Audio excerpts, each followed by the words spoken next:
Kia ora, Year 12 and 11. Here's the first part of question 2 from last year's school algebra exam. So these questions are all about logs. This is the first one. Oh, actually, this is not quite about logs, but just about. Okay, so we have to simplify this expression. When we look at this, we want to figure out a way to get the same base. So even if you don't recognise 625 as a power of 5, you might want to go hoping that it is. So one way to do that is to say, well, hang on, what's 5 times 5? Times 5, that would get me to 125, and so 5 to the power of 4 is equal to 625. So often these questions will have powers of 2, 3, 4 or 5 or maybe 6, and you've kind of the best way to do it is to spot that that's what it is. So here we're going to rewrite the top line. We'll leave the top line for now, 5 to the power of 3n, and we're going to rewrite 625 as 5 to the power of 4. That's to the power of 2n. So we'll just put that off to the side there. What does that give me? Well, now I have 5 to the power of 3n over 5 to the power of 8n. I've got the same base, so I can subtract the powers. So that gives me 5 to the negative 5n. Right, so all I'm doing there is I'm saying 3 to the n, take away 3n, take away 8n. Now I could leave my answer like that, but it's usually good not to have negative powers in my answer. So I'm going to write that as 1 over 5 to the power of 5n. Okay, so that's an achieved question. This next one is a really, really simple equation to see if you understand logs. So logs are just powers dressed up.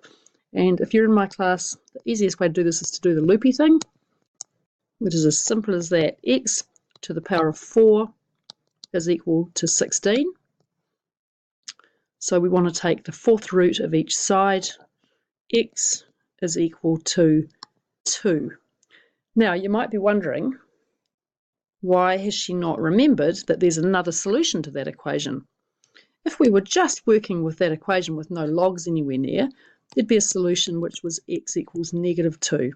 But that's wrong here because the log base must be positive. So x equals 2 is the only solution to that one. Now the next question is a merit question, and it's trying to see if you understand how to apply the 3 main rules of logs. Right, so let's remember what they are. Well, we've got the log of a to the power of b is equal to b times the log of a, and the log of a times b is equal to the log of a plus the log of b. And the last one is that the log of a divided by b is equal to the log of a minus the log of b. So sometimes in maths we need to solve problems by going in this direction, but in this question we have to go from the separate logs back to the log of a single number. So we can do that as follows. Let's just get rid of that. Well, we can do this in a few steps, but the first bit, let's look at the log of 36 minus the log of 3.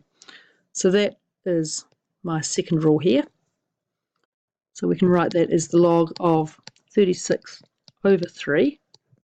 And this next one is equal to the log of 4 squared.